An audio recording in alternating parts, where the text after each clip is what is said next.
स्वामी जी, ये अथर्ववेद कांड 6 सूक्त नंबर 111 में एक शब्द आया है लाल पीति। तो ये लाल पीति शब्द का अर्थ क्या होगा स्वामी जी?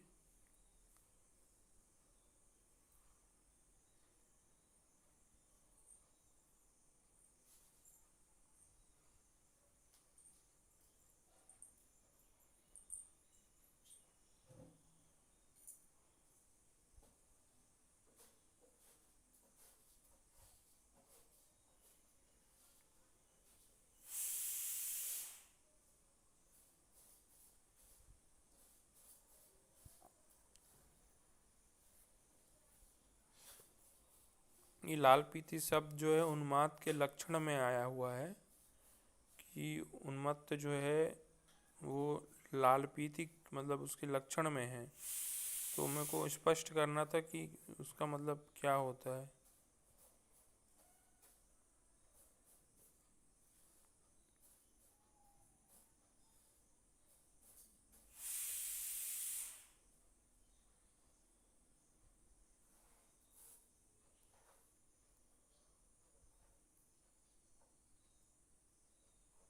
हाँ, ये मंत्र संख्या कितनी है 6111 में? 6111 में मंत्र संख्या पहली है जहाँ तक।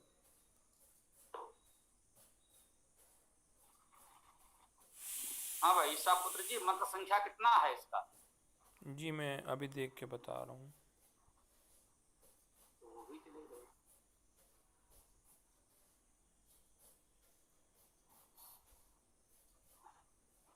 हाँ भाई ईसा पुत्र जी, आप सुन पा रहे हैं? वो समस्या हो गई। जी सुन रहा हूँ स्वामी जी।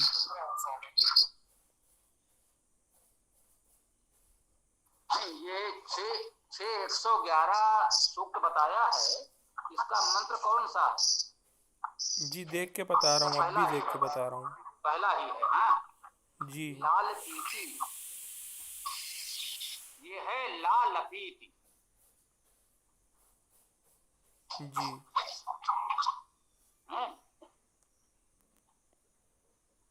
ये लाल लपीत जो है ये लप धातु होगा। इसमें जो है ये थोड़ा जानने की बात है, ला पुनरुक्त है और लप धातु होगा जिसे हम लोग कहते हैं लप लपाना। लपकना, लप लपाना जो हम लोग कह रहे हैं संभवतः यही चीज है। इसका अर्थ इसमें लिखा हुआ है अत्यंत बड़बड़ाता है, बड़बड़ाता है जिसे हम लोग कहते हैं। तो इसमें ये भाव है महत्वपूर्ण, मतलब बहुत अधिक बोल रहा है, उस तरह का अर्थ है। ठीक है? जी स्वामी जी।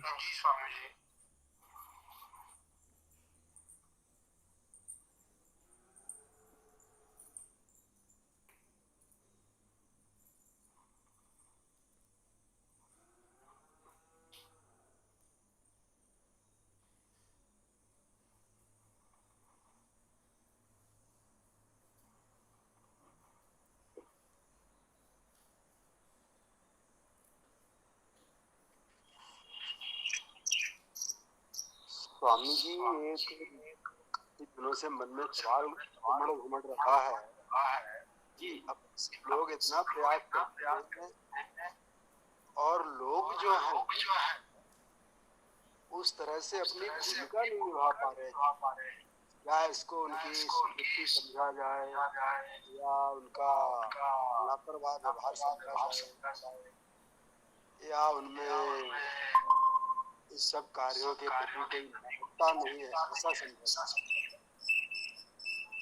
हाँ, ये मूल प्रश्न को जरा पुनः कहिए। प्रारंभ में कुछ सुनने में मुझे लगा कि बहुत स्पष्ट नहीं समझ पाए।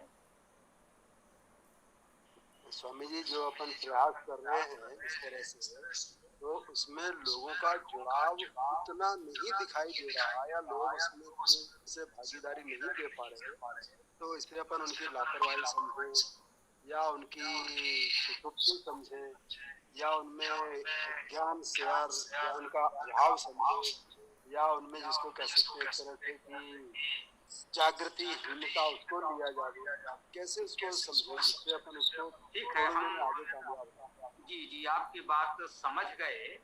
देखिए हम लोग अपना प्रयास कर रहे हैं, ये कह सकते हैं कि हमारी आपकी अपेक्षाओं के अनुरूप अधिक संख्या में लोग नहीं जुड़ पा रहे हैं, इतनी सी तो बात है। तो एक बात तो सदैव ध्यान रखें, हमें कभी कुछ भी करना है तो ये सबसे सरल कार्य है किसी और को दोषी ठहरा देना। यह स्वयं को भ्रम में रखने की बात है। ये जो कथित हिंदूवादी नेतृत्व संगठन कर रहे हैं, जितनी भी समस्याएं हैं उसके लिए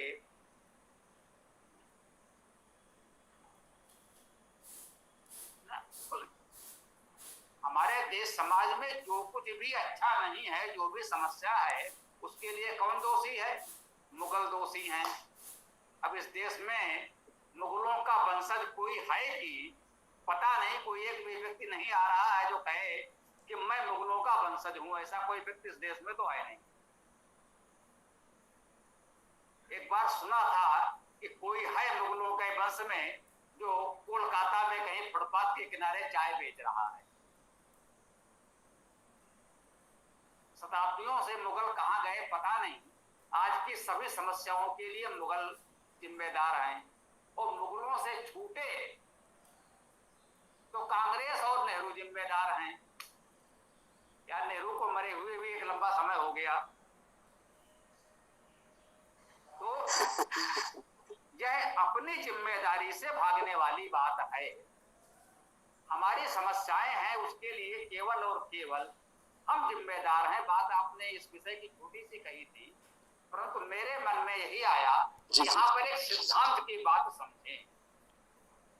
यदि कुछ अच्छा हम नहीं कर पा रहे हैं तो उसके लिए दूसरों को दोषी ठहरा देना अर्थात स्वयं को धोखे में डालना। हमें सोचना चाहिए कि हमारे प्रयास में कहाँ क्या न्यूनता है, हम लोगों को क्यों नहीं जोड़ पा रहे हैं, लोगों तक क्यों नहीं पहुंच पा रहे हैं। यह महत्वपूर्ण होना चाहिए। इस दिशा में देखें कि हमारी समस्याएं क्या हैं, तो हो सकता है कुछ संभावना सफलता की बने। मैं मानता हूं, बहुत सिद्धांत की बात कह रहा हूं, साधन और साधना दोनों चाहिए। हम लोग अपने सामर्थ्य भर साधना कर रहे हैं, साधनों का अभाव है, इसलिए हम लोगों तक अपनी बात नहीं पहुंचा रहे हैं, नहीं पहुंचा पा रहे हैं। हमें अपने इस सीमा को स्वीकार कर लेना चाहिए और प्रयास करते रहना चाहिए। धीरे धीरे कुछ साधन संपन्न लोग जुड़ेंगे तो बात और तेजी से लोगों तक पहुंचेगी। ये तो ठीक बात है। और ईसा पुत्र जी ने जो कहा था, आधा मिनट और दे दें। ये मैंने आपको बताया था कि लप धातु है, लप धातु लपति रूप बनेगा व्यक्तायाम विवाची, अर्थात स्पष्ट बोलना।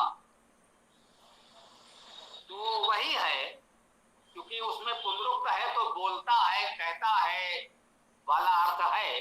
अब वो भाष्य करने वालों ने बड़बड़ाता है, बड़बड़ाता है कह दिया है। अब किस संदर्भ में कहा है तो वो तो एक व्याख्या का विषय हो जाएगा। जी हरीश जी, अब आप स्वामी जी, आपने बिल्कुल बात तो सही जगह पर पकड़ ली कि लोग जो है, जैसे आपने शब्द बताया,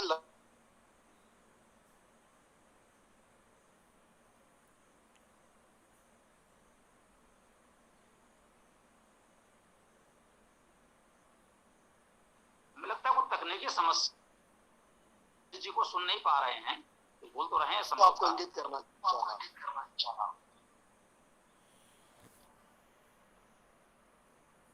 जी बोलिए, आपने कुछ कहा, हम लोग सुन नहीं पाए। कोई ये सुन पाया हो तो बता सकता है। जी बोलिए। जैसे स्वामी जी आपने अभी आखिरी शब्द बताया ना लपटे वाले में, कि उसका अर्थ ये है कि आदमी कुछ कह रहा है, कुछ बोलना चाहता है, कुछ प्राप्त करना चाहता है, कुछ बताना चाहता है, ये उसके अर्थ होते हैं। लेकिन समाज में उसको किस तरह से दुष्प्रचारित कर गया, बोले बड़बड़ा रहा है, तो उसको एकदम उसका जो भी प्रयास था, उपादेयता थी, उसको एकदम ही उलट के नकारा बना दिया। मैं उस तरफ आपका ध्यान ले जाना चाह रहा। जी ठीक बात है। जैसे एक बार अपनी चर्चा में शब्द आया था कि लोग व्यक्ति को जिद्दी बोलते हैं। वास्तव में वो भी हम व्यक्ति के लिए नकारात्मक इस्तेमाल करते हैं, क्योंकि वो व्यक्ति तमाम सारी चीजों का अवलोकन और विश्लेषण करने के बाद किसी नतीजे पर पहुंच गया, और जो दूसरे लोग उसको दबाव दे रहे हैं और उसको अनसुना करके अपनी बात मनवाना चाहते हैं, जिसे वो नकार रहा है, स्वीकार नहीं कर रहा है, तो उसे जिद्दी कहना शुरू कर देते हैं। इसी तरह की बात कि इसको इस प्रकार से समझना चाहिए, बातें दोनों है ना, इसमें दोनों पक्ष समझना पड़ेगा। वास्तव में कुछ लोग तो होते ही हैं, उनके पास कोई तर्क प्रमाण नहीं है, आप चाहे जितना उनको बिल्कुल प्रत्यक्ष प्रमाण दे दें, लेकिन वो किसी बात को जैसे भी एक ठाने बैठे हैं, उसे उनका अंधविश्वास, रूढ़ ही कुछ भी कह लें, आपके सारे तर्क प्रमाण अपनी जगह पर है, मगर वो अपने बात पर अड़े रहेंगे। ऐसे लोग भी हैं, चर्चा में बहुधा ऐसे लोग मिल जाते हैं। राधा पर बात आई या किसी विषय पर बात आई भी, कहाँ है क्या है, नहीं साहब, वो कहीं हो या ना हो, हमारे लिए तो है। अब इसका तो कोई उपचार नहीं है। अब उनके मन में बैठा है, कोई भी विषय हो सकता है, यहाँ हम किसी विषय किसी बात की बात नहीं करना चाहते, मतलब ये कोई भी उनके मन में बैठ गया है और आपके सारे तर्क प्रमाण उनके सामने व्यर्थ हैं। आप कुछ भी कहते रहिए, कितने भी प्रमाण दे दीजिए, उन्हें नहीं सुनना है। तो एक तो हम इसे कहते हैं वे हठी हैं, जिद्दी हैं, या जो भी कह लीजिए कि भाई ठीक है, उनका एक अपना अंधविश्वास है, अंधभक्ति है, जो भी है, रूढ़ी है, रूढ़िवादी हैं, अंधविश्वासी हैं, कुछ भी कह लो, भाई उनका हट है तो है। वो एक हट तो ये होता है। अब एक ये जो आपने कहा कि बहुत अध्ययन मनन चिंतन करने के बाद हमने कोई सिद्धांत निश्चित किया और आपको हमारा पक्ष सुनना ही नहीं है, हमारे पास क्या तर्क है, क्या प्रमाण है, क्या आधार है, हम ये बात क्यों कहना चाहते हैं, आपको उस कारण से कोई लेना देना नहीं है। अरे आपने कहा बताइए, आप तो बस एक ही बात दिए बैठे हैं, आप तो इसी जिद पर अड़े हैं। तो ये दोनों ही बातें सत्य हैं, हमें दोनों के बीच ये देखना होगा कि जो भी बात कह रहा है, यदि हम किसी को जिद्दी कह रहे हैं तो हमें सोचना होगा वो जो कुछ कह रहा है क्या उसके पास उचित तर्क प्रमाण है, या कोई हमें जिद्दी कह रहा है तो हम अपनी बात तर्क प्रमाण के साथ कह रहे हैं या हम वास्तव में हैं। तो ये हमें देखना पड़ेगा। यदि कोई निराधार किसी बात पर अड़ा हुआ है, हट कर रहा है, तो उसे हठी जिद्दी कहा जाएगा। और यदि किसी प्रमाण के साथ हम कोई बात कह रहे हैं स्वाभाविक है। अब लक्ष्मण रेखा किसी रामायण तक में नहीं, ना वाल्मीकि में, क्या तुलसीदास तक में नहीं है, लेकिन अब कुछ लोग लक्ष्मण रेखा पर सारे उसमें लिए बैठे हैं, मान के चलते हैं कि भाई वो राम लक्ष्मण के साथ कुछ चमत्कार न जुड़े तो फिर उनका ईश्वर तो कैसे सिद्ध करें। पत्थर को राम ने पैर से छू दिया, वो जीती जागती नारी बन गई और बाकायदा तत्काल वो सारे वस्त्रों आभूषण से सुसज्जित प्रकट हो गई। स्वाभाविक है, यह संभव नहीं है। अब उनकी आस्था विश्वास है को भैया ये कहाँ है, रामायण में तो नहीं है, लेकिन उनकी आस्था है। तो अब या तो हमने कहें कि भाई वो हठी हैं, वो एक निराधार बात पर अड़े हुए हैं, और हम कहना चाहते हैं कि भाई इसका कोई प्रमाण, कोई आधार नहीं है, रामायण में नहीं है, तो ऐसी बात नहीं करनी चाहिए। अब वो हमको कहेंगे भैया आप तो जिन प्रमाण से बैठे हो, रामायण में नहीं है, तो नहीं होगा रामायण में, लेकिन ये लोग व्यवहार में है, प्रचलन में है, हम लोग मानते हैं।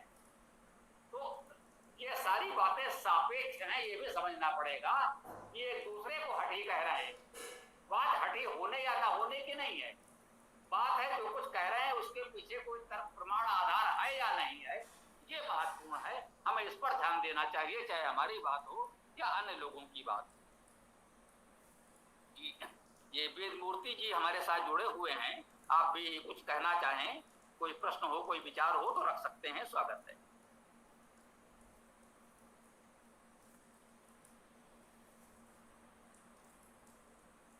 वेद मूर्ति जी परिचय दे सकते हैं और भी जो भी विचार हो, प्रश्न हो तो कह सकते हैं।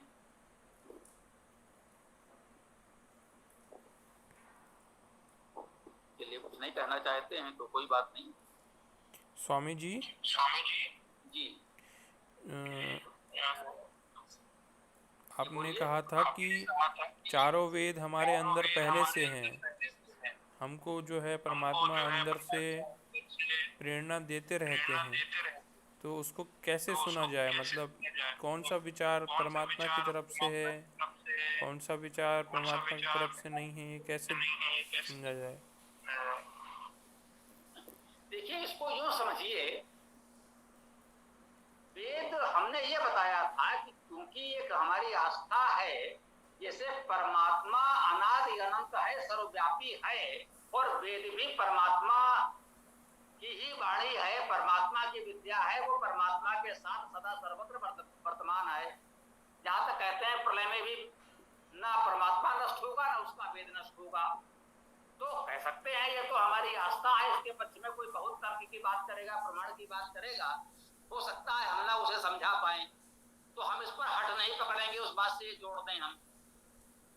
परंतु वो जो यजुर्वेद के सुसंकल्प सूत्र में कहा गया कि मन में ये वेद प्रतिष्ठित हैं, तो ऐसा नहीं कि मन में प्रतिष्ठित है तो सबके पास वो आएंगी। इसको ऐसे समझ सकते हैं जैसे वायु सर्वव्याप्त है, परंतु श्वास लेने की सामर्थ्य हम में होगी तभी तो हम वायु से श्वास ले पाएंगे। निर्जीव पत्थर तो श्वास नहीं ले सकता, वायु तो उसके लिए भी उपलब्ध है, हमारे लिए भी उपलब्ध है। जो निर्जीव हो गया, जिसकी मृत्यु हो गई, वह शरीर तो श्वास नहीं ले पाएगा, जब वायु तो उपलब्ध है। जैसे भूगर्भ में जल है, ये कहा जा सकता है कि आप जहां भी रह रहे हैं वहां भी भूगर्भ में जल है, परंतु हमें प्यास लगी है तो भूगर्भ में जल है, जहां हम खड़े हैं उसके नीचे जल है, ये भी सत्य है, परंतु उस जल से तो हमारी प्यास नहीं बुझेगी। अब भूगर्भ से उस जल को निकालकर ऊपर लाना पड़ेगा, हमें कुआं खोदना पड़ेगा या कोई और उपाय करना पड़ेगा, तब वो जल हमें यहाँ प्राप्त होगा, तब प्यास बुझेगी। तो ये सत्य है कि जैसे भूगर्भ में जल सर्वत्र व्याप्त है, वायुमंडल है तो वायु सर्वत्र व्याप्त है, सूर्य का प्रकाश तो आ रहा है, हम अपने कक्ष में सब कुछ बंद करके बैठे हुए हैं तो अंधकार में भी हैं, अब हम बाहर निकलेंगे तो प्रकाश हमको मिल भी जाएगा। तो सूर्य का प्रकाश सर्वत्र व्याप्त हो रहा है, यही भी सत्य है, परंतु तो कहीं हम ऐसे अंधेरे स्थान में, बंद कक्ष में, गुफा में हैं तो उस प्रकाश का लाभ हमको नहीं भी मिल रहा है, यह भी सत्य है। अर्थात सर्वव्यापी प्रकाश, सर्वव्यापी वायु या भूगर्भ में सर्वत्र व्याप्त जल का लाभ उठाने के लिए हमें कुछ प्रयास परिश्रम करना पड़ता है, तब हम उसका उपयोग कर पाते हैं। उसी प्रकार से समझें कि ईश्वर सर्वव्यापी है, परंतु हम साधना के द्वारा जब उसको जान समझ पाते हैं, उससे जुड़ पाते हैं, तब उसका लाभ मिलता है। वैसे ही वेद हमारे मन में प्रतिष्ठित हैं, लेकिन हमें स्वाध्याय, चिंतन, अध्ययन, मनन के द्वारा उसे कहीं ना कहीं जागृत करना पड़ता है, उससे अपने आप को जोड़ना पड़ता है, तभी उसका लाभ हमको मिल पाता है। तो इसको इस प्रकार से हमें समझना होगा। ओम। धन्यवाद स्वामी जी। जय सच्चिदानंद गुरु जी, स्वागत है, बोलिए वेदमूर्ति जी। हमारे वेदों में बताया गया, वेदों में देव श्रेष्ठ या गुरु श्रेष्ठ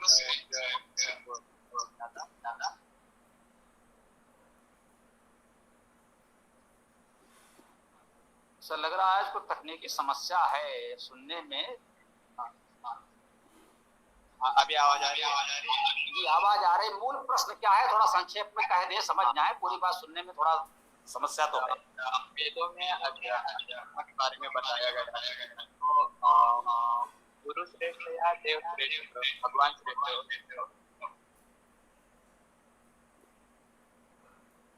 जी, वेदों में परमात्मा के बारे में पुरुष श्रेष्ठ, देव श्रेष्ठ तो हमने सुना, फिर नहीं सुन पाए।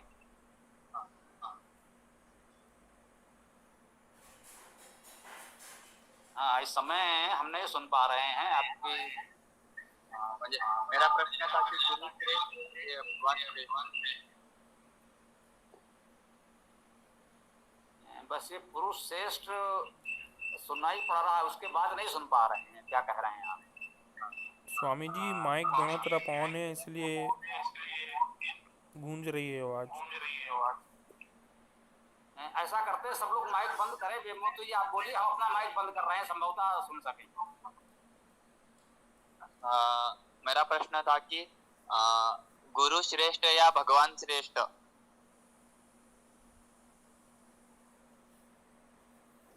आवाज आ रही है? जी बोलिए, हम माइक अपना बंद कर दे रहे हैं जिससे हम आपको सुन पाए। मेरा प्रश्न था कि वेदों में बताया गया है कि अध्यात्म श्रेष्ठ है, तो हमारे यहाँ कहते हैं कि गुरु ब्रह्मा गुरु विष्णु गुरुदेवो महेश्वर गुरु साक्षात पर ब्रह्म तस्मै श्री गुरुवे नमः। तो मुझे प्रश्न था कि गुरु श्रेष्ठ क्यों और भगवान क्यों श्रेष्ठ नहीं?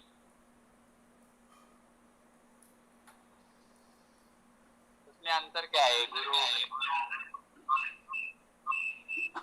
जी अब आप अपना माइक बंद कर दें तो आप हमको सुन पाएंगे। जी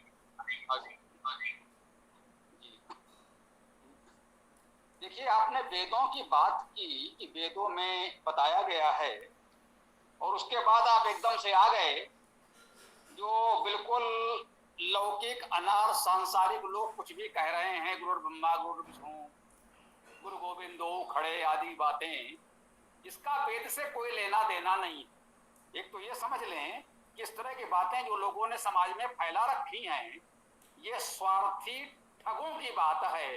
ये बाबा जी खुद को पुजवाने के लिए या यूं कहें कि लोगों से धन ठगने के लिए इस तरह की बातें लोगों ने फैला दी। परमेश्वर की समानता करना किसी व्यक्ति के लिए संभव नहीं हो सकता है। एक अध्यापक की, शिक्षक की, आचार्य की आवश्यकता तो हमको है, उसके बिना हम सीखें जानेंगे कैसे। परंतु ऐसा नहीं है कि हमको रास्ता बताने वाला हमारे लक्ष्य से बड़ा हो जाएगा। हमें रास्ता नहीं मिल रहा है, हमें कहीं जाना है, हमने किसी से पूछा भाई हमें यहाँ जाना है, किस रास्ते पर, उसने बता दिया भैया इस रास्ते पर चले जाओ। तुम रास्ते पर आगे बढ़ेंगे तब हमें लक्ष्य मिलेगा, ना कि उस व्यक्ति को पकड़ कर बैठ जाएंगे।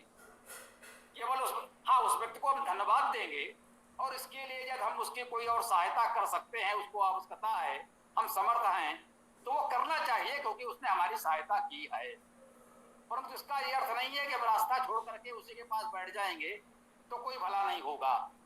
वेद में गुरु शब्द भी कहीं आया हो, मैं कह नहीं सकता, अब तक तो मुझे नहीं मिला है। यदि किसी को मिला हो किसी मंत्र में गुरु शब्द तो बता दे। मैं केवल शब्द की बात कर रहा हूं। वेद में आचार शब्द मिलेगा, वेद में पढ़ने पढ़ाने की बात मिलेगी, तो आपको अध्यापक चाहिए, आचार्य चाहिए जिनसे सीख सकें। लेकिन किसी व्यक्ति को ईश्वर से बड़ा, ईश्वर के समान या ऐसा कुछ मानना, यह पूर्णतः अवैधिक है, वैदिक मान्यताओं के पूरी तरह विरुद्ध है, यूं कहना चाहिए।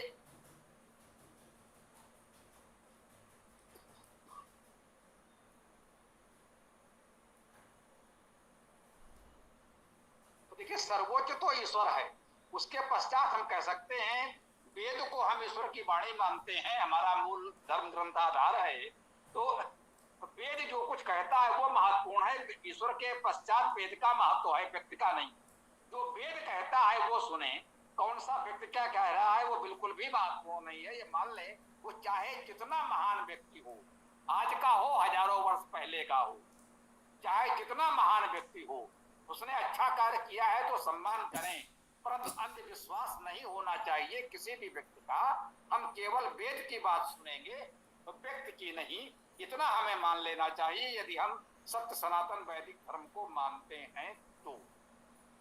मैं समझता हूँ बात स्पष्ट हो गई होगी। यदि आगे आप कुछ कहना चाहें तो कह सकते हैं, हम माइक बंद कर रहे हैं।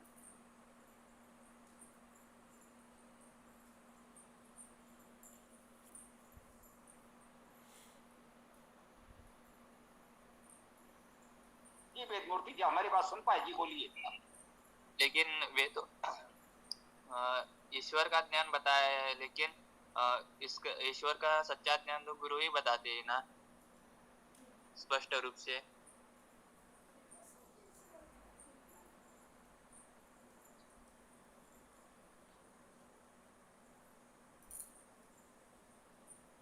आवाज आ रही है? जी आवाज आई। अब आप माइक बंद करिए तो मैं बोलता हूँ।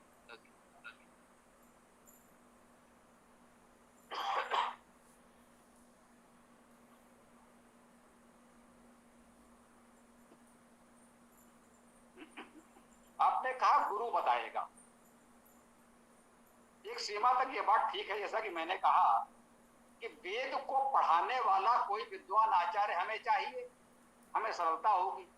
यदि कोई विद्वान आचार्य नहीं होगा, वेद को हम स्वतः पढ़ना चाहेंगे तो कठिनाई होगी, असंभव नहीं है। मैं फिर भी कह रहा हूं, यदि आपको कोई विद्वान आचार्य उपलब्ध न हो तो वेद वेदांग का अध्ययन करके आप वेद को समझ सकते हैं, परंतु उसमें अधिक समय लगेगा, अधिक श्रम करना पड़ेगा।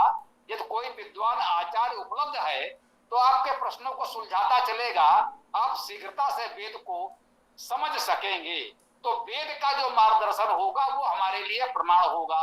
ईश्वर का सच्चा स्वरूप क्या है, ईश्वर कैसा है, कहाँ है, क्या करता है, क्या नहीं करता है, ईश्वर की उपासना कैसे करनी चाहिए, आदि आदि जानकारी हमको वेद से मिलेगी।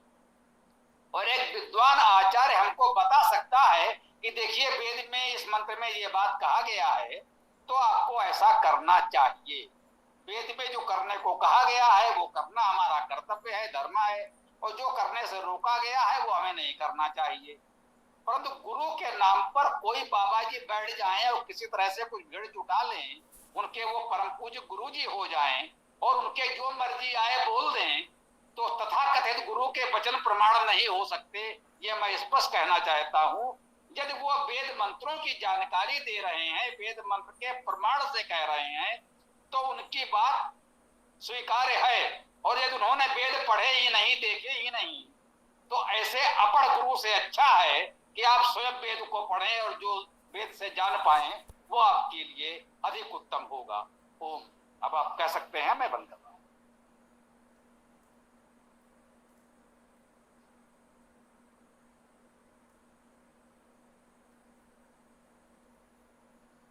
यही बात पता चलती है कि आचार्य होना चाहिए, वो सही होना चाहिए, मुझे पूरा उसको ज्ञान होना चाहिए, वो ऐसा गुरु करना चाहिए।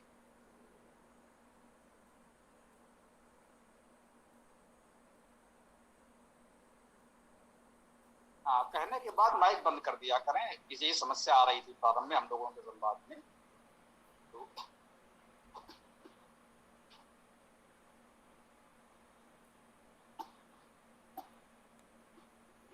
तो ये बात बिल्कुल सत्य है, सुनिश्चित है। आपने समझा, अच्छा लगा कि गुरु किसे बनाना है ये पहले सोचना होगा। वो वेदों का विद्वान हो और आपको पढ़ाने के लिए सुलभ भी हो, ये भी मैं कह रहा हूं। है तो वो बहुत बड़ा विद्वान, लेकिन आपसे बात करने के लिए उसके पास समय ही नहीं है। वो इतने बड़े हैं कि बहुत व्यस्त हैं, आपसे बात नहीं कर सकते। तो केवल उनका नाम लेने से कि मेरे वो गुरु हैं, उनकी चित्र आप घर में रख के उनको फूल चढ़ाएं, कोई भला नहीं होगा। यदि वो महान विद्वान है तो भी, यदि अयोग्य है, अविद्वान है, तब तो वो बिल्कुल आपको गड्ढे में गिराएगा।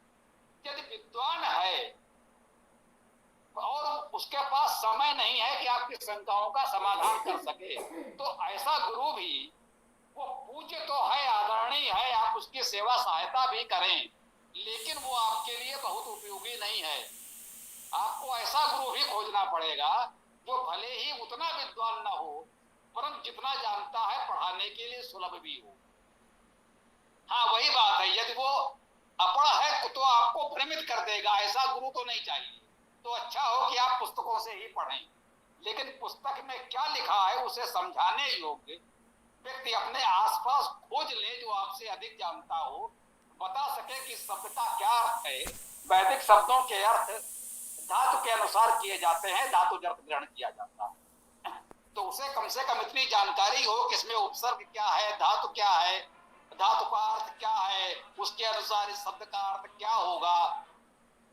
इतनी योग्यता उसमें हो और आपको पढ़ा सके, बता सके, तब वो आपके लिए उपयोगी होगा। ये भी आपको ध्यान रखना है, ऐसा गुरु तलाशना होगा। हाँ, ये तकनीक ने इतना अवश्य सुलभ कर लिया है कि मैं तो कानपुर उत्तर प्रदेश में हूँ, आप कहाँ हैं मुझे नहीं जानकारी है, फिर भी हम आप बात कर पा रहे हैं। तो अब दूर बैठे हुए आचार्य से भी बहुत कुछ जानकारी ली जा सकती है। ये सुविधा हो गई है तो इसका लाभ उठाएं। फिर भी ये अवश्य है कि उसे बात करने की सुविधा तो हो, जैसे हम आप बात कर रहे हैं। ओके, धन्यवाद धन्यवाद धन्यवाद गुरुजी। मैं कर्नाटक से हूँ।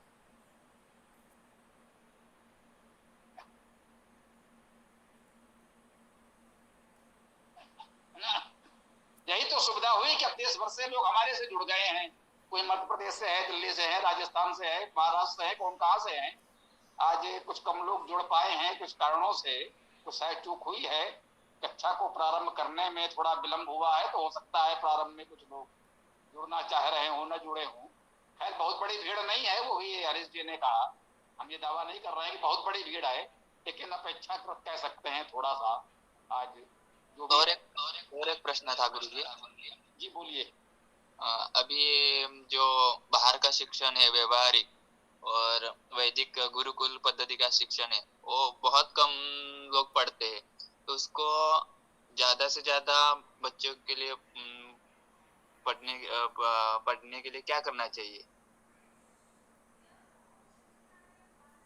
जी बंद करिए माइक, बताता हूँ। तो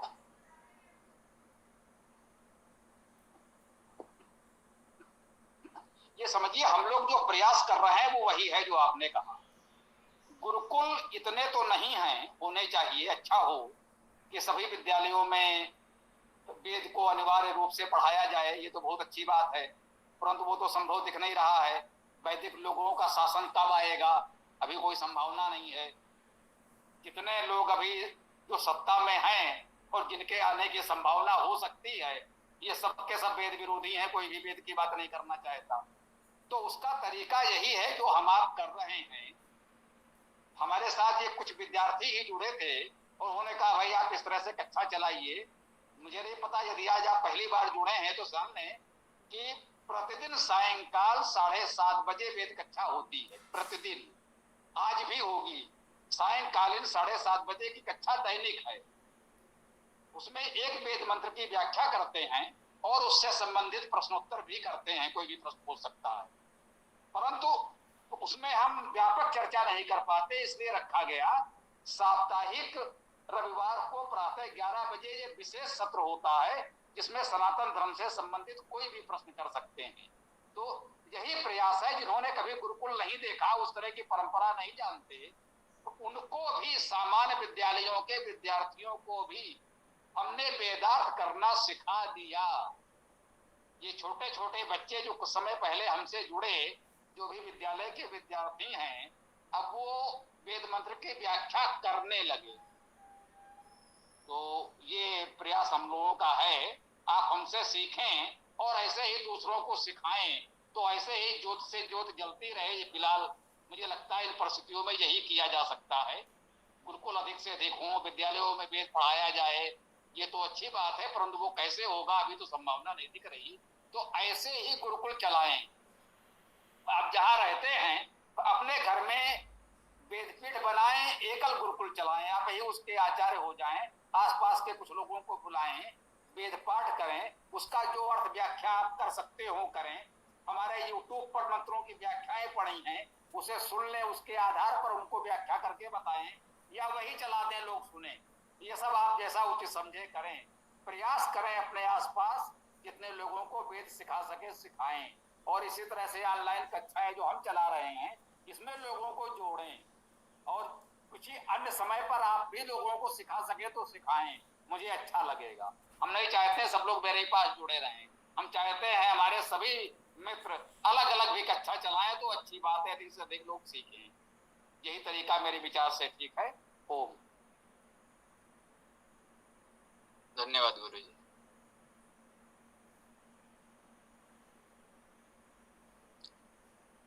स्वामी जी, एक प्रश्न जो समाज में बहुत बुरी तरह से छाया हुआ है, इसी गुरु चर्चा के ऊपर आगे बढ़ा रहा हूँ, कि अक्सर बोलते हैं कि जनेऊ होना चाहिए, चुटिया होना चाहिए, 3 धागों का जनेऊ होना चाहिए, कोई बोलता है 9 धागे का जनेऊ होना चाहिए।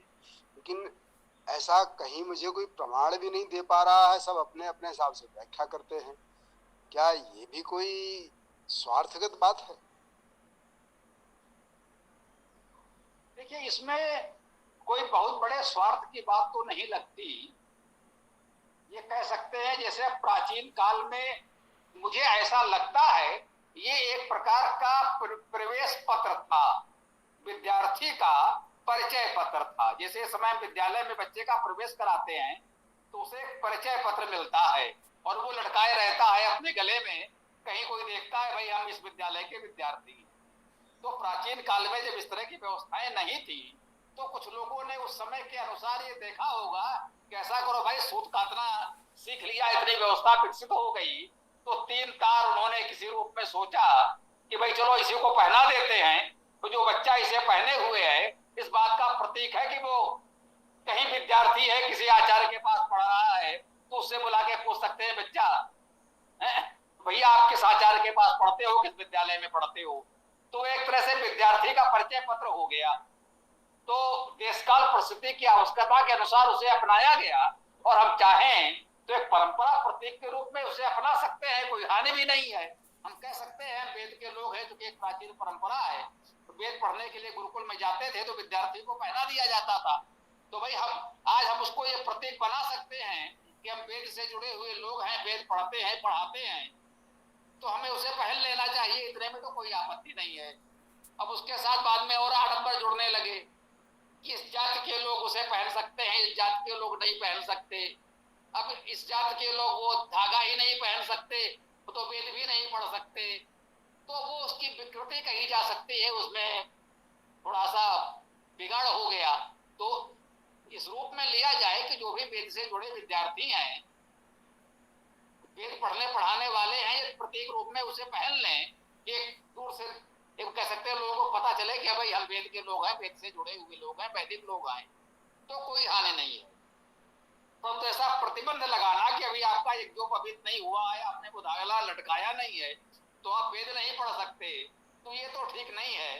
जो नहीं पहने हैं वो भी पढ़ें, जो पहन लिए हैं वो भी पढ़ें, तो जो जैसे पढ़ सके पढ़े। अब शिखा की बात रही होगी भाई, ऐसे ही प्रतीक बनाया गया होगा कि हाँ भाई चलो प्रतीक है। अब आज देख लीजिए कि अब जिनके उस शिखा स्थान पर बाल ही नहीं है तो आप क्या कहेंगे, नहीं साहब उनको वेद पढ़ने पढ़ाने का अधिकार नहीं दिया जाएगा। तो ये सब परंपराएं हैं, निभा सकें तो अच्छा है, अन्यथा उसे बहुत बंधन नहीं बनाना चाहिए, बोझ नहीं बनाना चाहिए कि उसके बिना नहीं हो सकता। मेरा तो मत स्पष्ट है, बाकी जो जैसा चाहे, हर एक स्वतंत्र है अपनी बात रखने के लिए।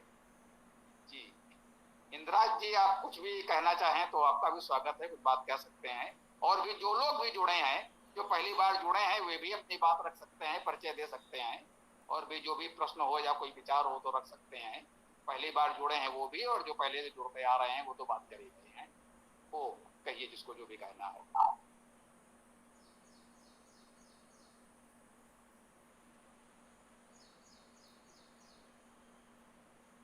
अभी कुछ ने बोला था कि जनेऊ है ना, वो धारण करना चाहिए या नहीं करना चाहिए। उसमें मुझे लगता है कि सनातन वैदिक हिंदू धर्म है, तो वो पहले से ही जो यज्ञोपवीत आया है, और उसमें वो 3 दो धागे होते हैं, उसमें साम ऋग्वेद, यजुर्वेद, सामवेद और ब्रह्म घाट है ना, उसमें अथर्ववेद रहता है। वो तो मुझे लगता है कि सबने वो जनेऊ धारण करना चाहिए, मुझे लगता है। मैंने कहा तो कि वो प्राचीन काल से चली आ रही एक परंपरा है, उस समय के ऋषियों आचार्यों ने कुछ सोच के बनाया होगा, तो उसको यदि हम धारण करते हैं तो अच्छी बात है, करना चाहिए कि भाई एक प्रतीक बन जाए कि हम वेद के लोग हैं तो जो कभी धारण करते हैं।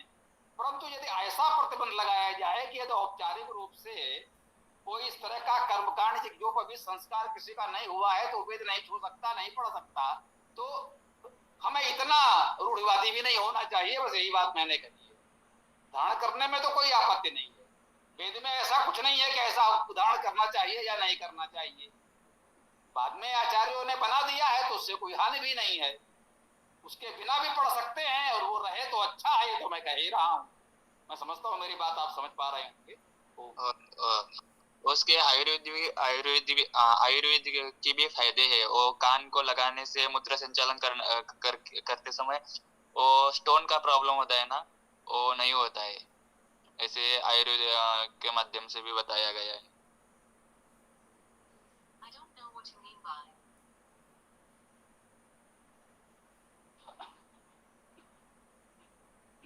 ऐसा आयुर्वेद की किसी पुस्तक में लिखा है? लिखा है लोग भी है, मुझे थोड़ा अभी याद नहीं है, नेक्स्ट टाइम बता दूंगा आपको। जी स्वागत है, बहुत अच्छा लगा मुझे आपकी ये बात सुन करके। बात करने का हमारा यही तरीका होना चाहिए। ये हम कोई बात कह रहे हैं, मैंने कहीं पढ़ा है, इस समय ध्यान नहीं है तो कोई बात नहीं, समय नहीं बता सकता, बाद में बता देंगे। यही प्रामाणिक तरीका है बात करने का। तो आप सायंकालीन कक्षा में भी जुड़ें, आपका स्वागत है। और रविवार को विशेष रूप से भी हम मिलेंगे। यदि आज आपको मिल जाए तो सायंकालीन कक्षा में बता दीजिएगा, कल मिले परसों मिले, जब मिले बता दीजिएगा, अच्छा लगेगा। हम लोग जो भी बात करेंगे प्रमाण से करेंगे, और प्रमाण मिल जाएगा तो मैं स्वीकार कर लूंगा, भले ही विचार मेरे विचार के विपरीत क्यों ना हो। यही वैदिक विचारधारा है। ओम जय सच्चिदानंद।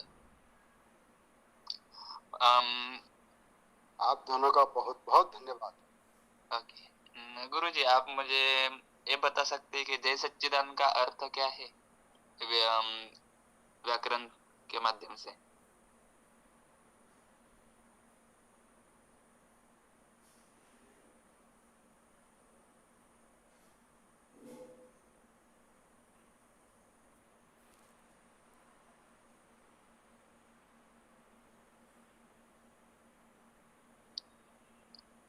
हरिओम, आवाज आ रही है गुरुजी?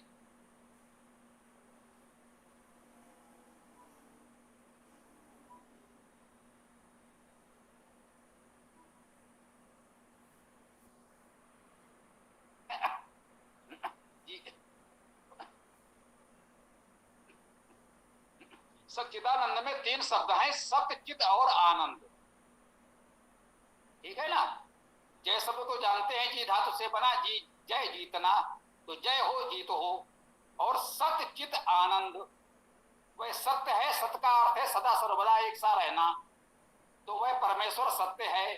चित अर्थात चेतन है और सदा सर्वदा आनंदमय है, तो वो परमेश्वर आत्मा या परमात्मा जो भी कह लें, वह सत्य है, चेतन है और आनंदमय है। तो सत्य चित और आनंद से जुड़ करके हम भी सदा सर्वदा सत्यमय रहें, चेतन रहें और आनंदमय रहें, ये भाव उसका है। और इतना पर्याप्त है उसके लिए। ओके जी, और बोलिए, जिसको जो भी कहना है बताएं।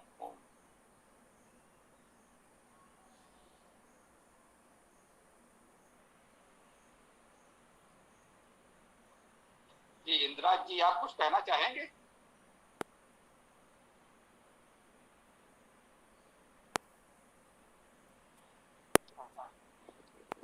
नमस्ते जी नमस्ते, बताएं। गुरुजी, पंच महायज्ञ करना चाहिए?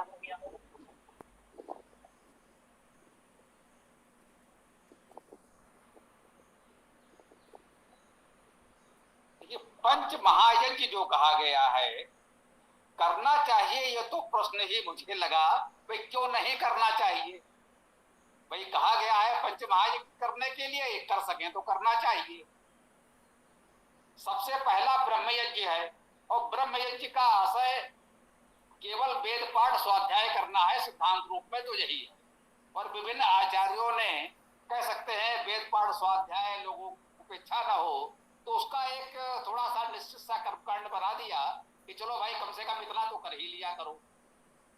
तो जो जागरूक हैं वे तो नियमित रूप से वेद का पाठ स्वाध्याय करें, प्रतिदिन एक सूक्त या जितना भी उनसे संभव हो पाठ करें, स्वाध्याय करें, तो ये सबसे मूल ब्रह्मयज्ञ तो यही है।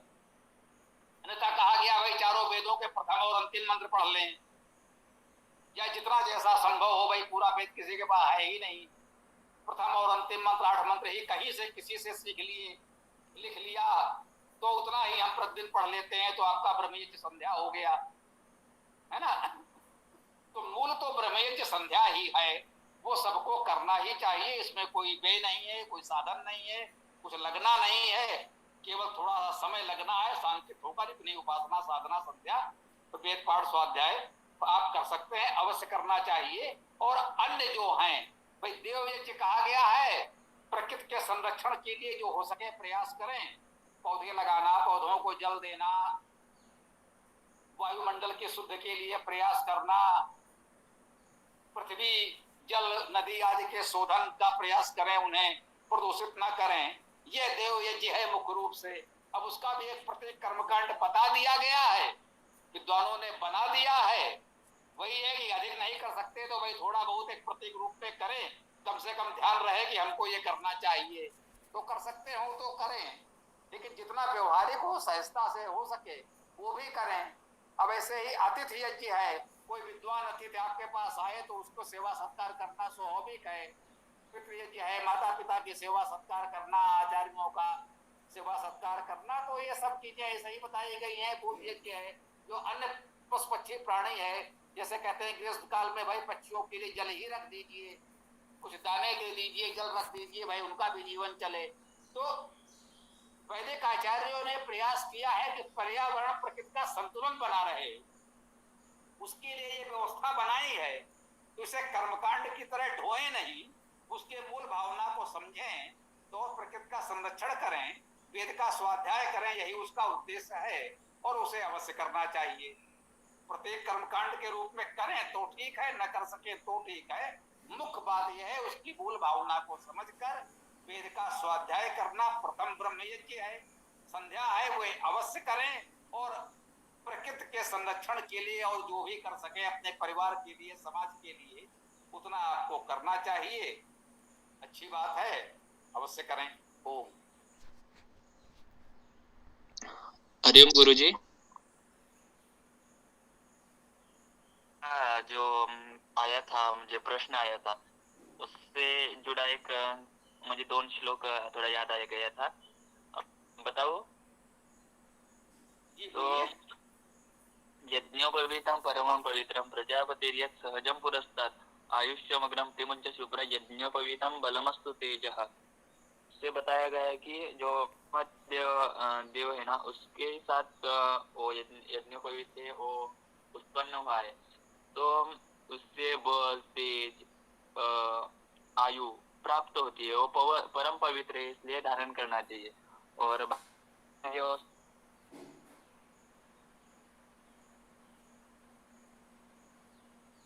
उसकी साइड से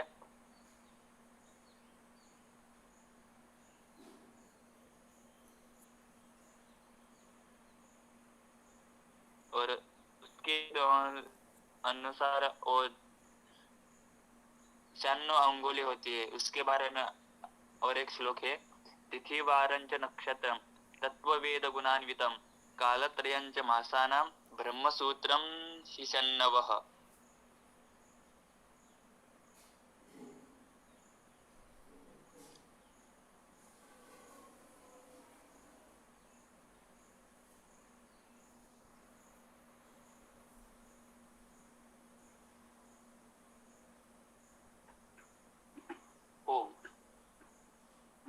आपने जो श्लोक पढ़े वे कहां से हैं ये नहीं बताया।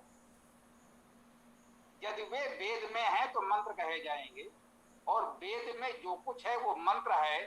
वेद मंत्र में जो भी कहा गया है वह अकाट्य है, उसका पालन करना ही होगा। आपने स्वयं कहा, आपने जो पढ़ा है वो श्लोक है, मंत्र नहीं है। आपने जो भी पढ़ा है वो वेद में नहीं है, और जब वेद में नहीं है तो लोक में ऐसे श्लोकों की रचना कोई भी कर सकता है, हम आप भी कर सकते हैं। तो संस्कृत में कोई श्लोक बना देने और सुना देने से वो कोई प्रमाण नहीं हो जाता। प्रमाण वही है जो वेद में है।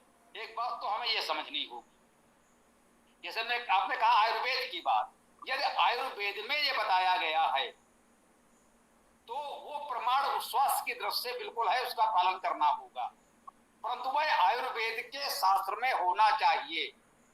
यदि उसे चरक ने लिखा है, सुश्रुत ने लिखा है, ये चरक संहिता में, सुश्रुत संहिता में, जीवक संहिता में आया है, वैद्य उसका उपचार में प्रयोग कर रहे हैं, लोगों को लाभ हो रहा है, तो वो हमारे लिए मान्य है। और यदि वो आयुर्वेद में नहीं है और किसी ने कल्पना करके कह दिया कि ऐसा करने से आपको ये लाभ होगा, तो इसका कोई अर्थ नहीं है, वो बिल्कुल व्यर्थ है। ऐसे हमें वाकजाल में नहीं फंसना चाहिए, ये ध्यान रखें। संस्कृत में कुछ भी कह देना प्रमाण नहीं होता, यदि वेद में है तो प्रमाण है। ये बताना होगा किस वेद में कहां पर वो वेद मंत्र है। जो आपने पढ़ा वो स्वाभाविक है, वेद मंत्र नहीं है, लोक में किसी ने श्लोक लिख दिया होगा, उसका कोई महत्व नहीं है, हमारे लिए विशेष महत्व नहीं है, ये तो ध्यान में रखें। वो कह सकते हैं बाबू अपनी बात।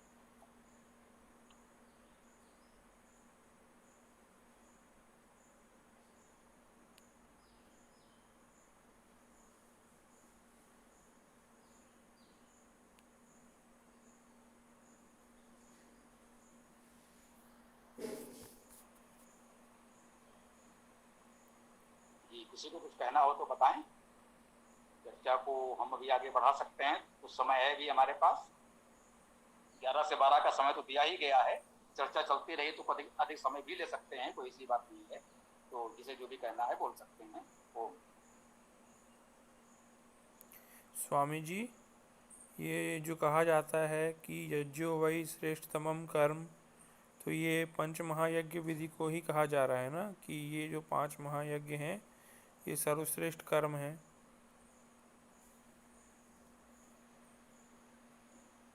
जी नहीं, यज्ञो वह श्रेष्ठतमम कर्म, यह वाक्य कहाँ आया है पहले तो हमें ये जानना पड़ेगा। ये कब किसने कह दिया?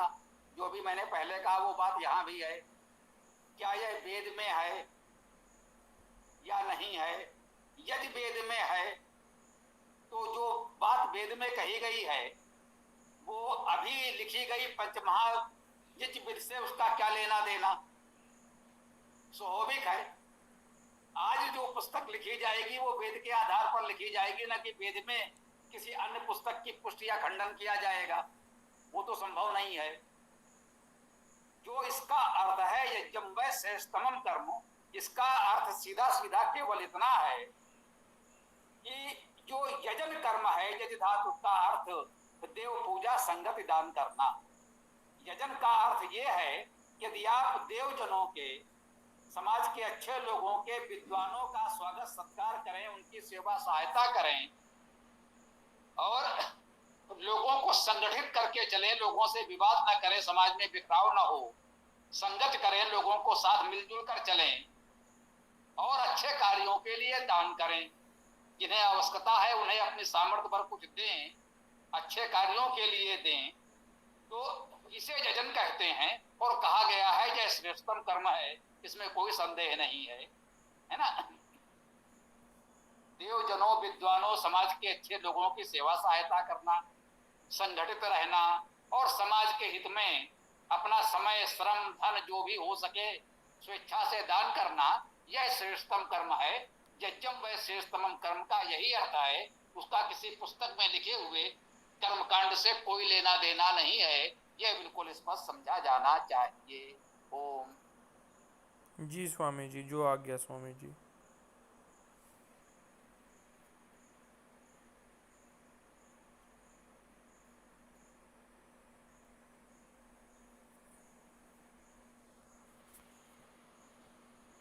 कि किसी को कुछ कहना हो, प्रश्न हो, विचार हो तो रखें, तो हम चर्चा कर सकते हैं। और यदि किसी का कोई प्रश्न विचार नहीं होगा तो समापन की ओर बढ़ सकते हैं। किसी को कुछ कहना हो तो बोलिए, अन्यथा फिर समापन करेंगे। तो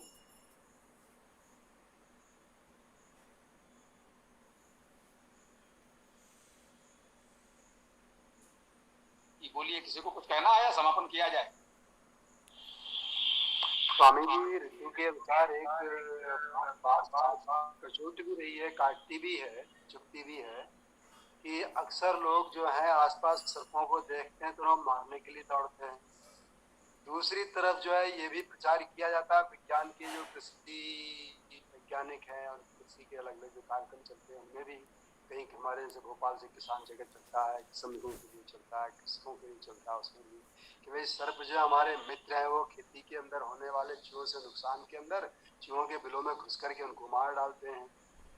तो ये बड़ी विरोधाभासी बातें दिखती हैं कि हम एक तरफ सर्पों से इतने ज्यादा भयभीत भी हैं और उनको मारने के लिए तत्पर हैं, तो हम तो उनको नष्ट कर रहे हैं, प्रकृति का संतुलन बना रहे होते हैं। कि निश्चित रूप से व्यवहारिक जीवन में ऐसे द्वंद्व होते हैं, ये विरोधाभास होते हैं और हमें इन्हीं के बीच जीना पड़ता है। ये सत्य है कि सर्प चूहों की संख्या को नियंत्रित करने में उपयोगी हैं, क्योंकि चूहे सर्प का भोजन है। सर्प होते हैं वे चूहों को खा खा करके उनकी संख्या घटाते रहते हैं। चूहे भी एक तरह से किसान के मित्र कहे जाते हैं, वे खेतों में बिल बना बनाकर उसे पोला कर देते हैं, ऐसा भी कहा जाता है। तो यो मानकर चलना चाहिए कि प्रकृति में जो कुछ भी है कहीं ना कहीं प्रकृति ने एक संतुलन बनाया है। घास उगती है, अब पूरी पृथ्वी पर घास ही घास हो जाए तो प्रकृति ने घास खाने वाले प्राणी बना दिए। अब घास खाने वाले इतने हो जाएंगे तो इतनी घास कहां से उत्पन्न होगी? तो जो घास खाते हैं उन घास खाने वालों को खाने के लिए मांसाहारी प्राणी भी बना दिए।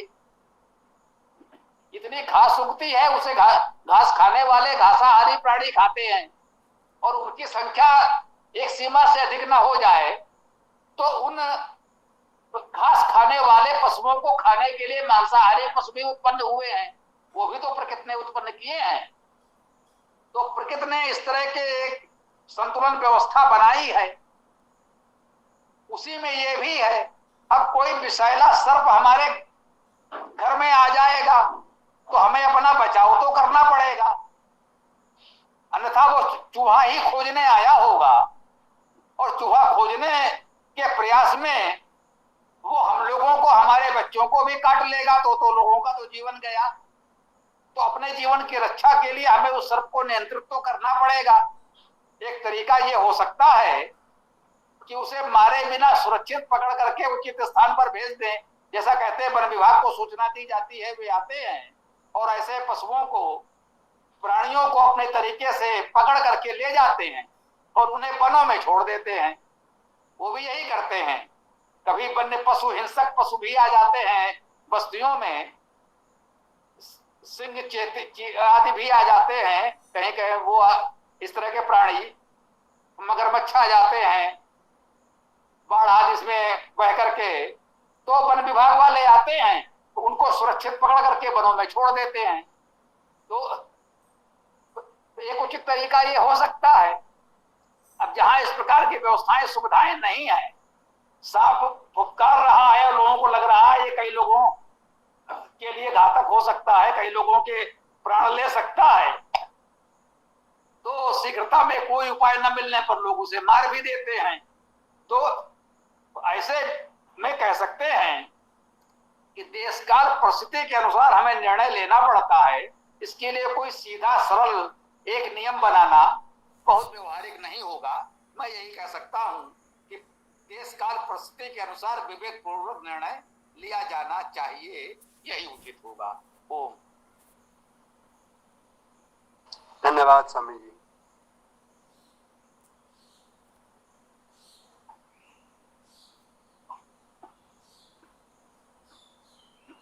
कि कोई और प्रश्न हो तो कर सकते हैं। इंदिराज जी जुड़े हुए हैं प्रारंभ से, परंतु आपने अभी कुछ कहा नहीं है। आप चाहें तो अपना परिचय दे दें, मेरी इच्छा है परिचय दे दें, और कुछ प्रश्न विचार हो तो वो भी दे सकते हैं, और किसी का कोई प्रश्न हो तो उसके बाद कर सकते हैं, तथा आप समय हो चुका है तो समापन कर देंगे। इंदिराज जी कुछ बोलना चाहेंगे आप या नहीं? इतना ही बता दीजिए। हाँ आचार्य जी, हम मध्य प्रदेश से। आवाज आ रही है हमारी? जी जी बोलिए। हम मध्य प्रदेश उज्जैन किटिया से हैं। धन्यवाद धन्यवाद आचार्य जी। जी आप जुड़े, आपका स्वागत है, अच्छा लगा। जैसा कि हमने आपको बताया कि सायंकालीन कक्षा तो प्रतिदिन 7:30 बजे होती है, आज भी होगी। तो दैनिक कक्षा में जुड़ सकते हैं। प्रतिदिन एक मंत्र की व्याख्या हम लोग करते हैं। इस समय यजुर्वेद अध्याय 31 की व्याख्या कर रहे हैं, जो पुरुष सूक्त भी है। ऋग्वेद में वो मंत्र पुरुष सूक्त के नाम से हैं और यजुर्वेद का 31वां अध्याय है। तो वो चर्चा चल रही है। सायंकालीन 7:30 बजे जुड़ेंगे, उसकी लिंक अलग से मिलेगी। हाँ, इसी लिंक से नहीं जुड़ पाएंगे। ये लिंक तो साप्ताहिक कक्षा की ही है, रविवार की, और सायंकालीन कक्षा की लिंक आपको हमारे समूहों में मिलेगी। जहां से ये लिंक मिली है, हो सकता है वहां से मिल जाए। ये लिंक आपको कहाँ से मिली है? आज आप पहली बार जुड़े हैं ना? इंदिरा जी बताएं। आचार्य जी हम पहली बार नहीं, पहले जुड़े थे। तो ठीक है, फिर तो सायंकालीन कक्षा से आप परिचित हैं, तो जुड़िए, स्वागत है। हम ग्रुप में हैं। अच्छा अच्छा, तो बहुत अच्छी बात है, स्वागत है। तो सौनक जी और हैं, क्या आप भी अपना कुछ परिचय विचार देना चाहेंगे? ओम नमस्ते जी। नमस्ते। हाँ हाँ, मैंने कोलकाता से हूँ। हेलो। जी जी बोलिए, अपना परिचय दे सकते हैं, और कोई प्रश्न विचार हो तो दे सकते हैं। हाँ हाँ हाँ हाँ, मैंने कोलकाता से हूँ। आपने तो मुझको लिंक दिया, मैंने उस लिंक से ही जुड़ा। हाँ हाँ, तो हाँ, ये आप जो मैंने यजुर्वेद का जो 31 अध्याय का जो चल रहा है, वो कौन आचार्य जी का भाष्य के अनुसार कर रहा है आप?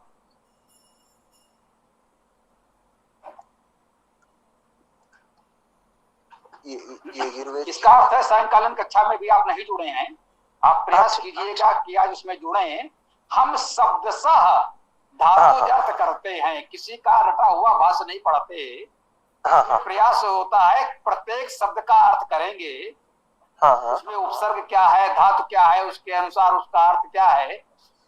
प्रामाणिक अर्थ करते हैं, आपको अर्थ करना सिखाते हैं। किसी एक आचार्य के भाष्य पर निर्भर न रहें, वेद का अर्थ स्वयं करना सीखें, प्रमाण सहित बिल्कुल सही अर्थ। वो प्रयास है हमारा कि आप भी सीख जाएं, वेद भाष्य कर सकें। ठीक है, तो आप लिंक दीजिए, मैं जुड़ जाऊंगा। जी, आप किसी व्हाट्सएप ग्रुप में जुड़े हैं लोगों के साथ? ना, मैंने तो जो आचार्य उबट और महिधर का जो भाष्य हुए हैं, चौखंबा से प्रकाशित हुए हैं हिंदी अनुवाद के साथ, मैंने तो वो ही पढ़ता है। जी, वो भी है हमारे पास। तो हम उनका भाष्य भी है, दयानंद जी का भाष्य भी है, अन्य विद्वानों का भाष्य भी है। तो सारे भाष्यों को देख करके हम एक प्रामाणिक भाष्य आपको देने का प्रयास कर रहे हैं। तो ये ऐसा करिएगा कि आपको हमारा नंबर, जिस लिंक से जुड़े हैं उसमें आपको हमारा नंबर स्वामी शरण गौरव का मिलेगा। तो इस पे जरा सा आप अपना नाम लिख दीजिएगा। अगर हमारा स्वामी शरण के नाम से भी उसमें नंबर दिया हुआ है, उसे नंबर पर अपना नाम व्हाट्सएप कर दीजिएगा। तो हम आपको अपने ये व्हाट्सएप ग्रुप में जोड़ लेंगे, और ये लिंक हम सायंकालीन कक्षा का या और भी जो जानकारी है दे देंगे। हाँ, ठीक है जी, मैं देता हूँ। हाँ, बस आप व्हाट्सएप कर दीजिए हमको, गौरव जी को, जो भी, तो हम उसको कर देंगे। तो और किसी का कोई प्रश्न हो तो बताएं, अन्यथा फिर समापन की ओर बढ़ेंगे।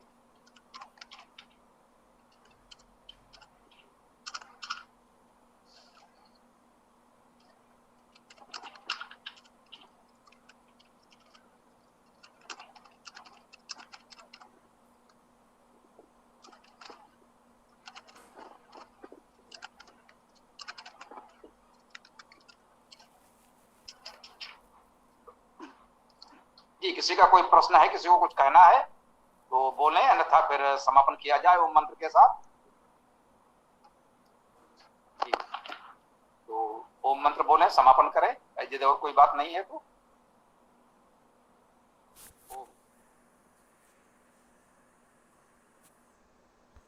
ओम यो वसो आदित्ये पुरुषः सुवसोऽहम् ओम खम ब्रह्म ओम खम ब्रह्म। सबको सादर नमस्ते।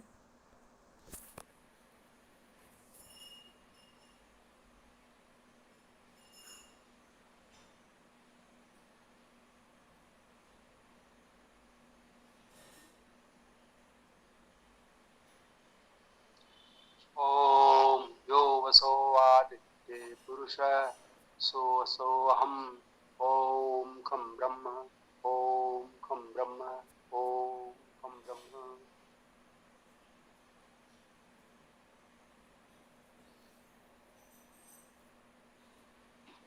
ये यजुर्वेद का अंतिम मंत्र है जो ओम मंत्र के रूप में हम लोग बोलते हैं, तो जो भी जानते हो तो बोल भी सकते हैं।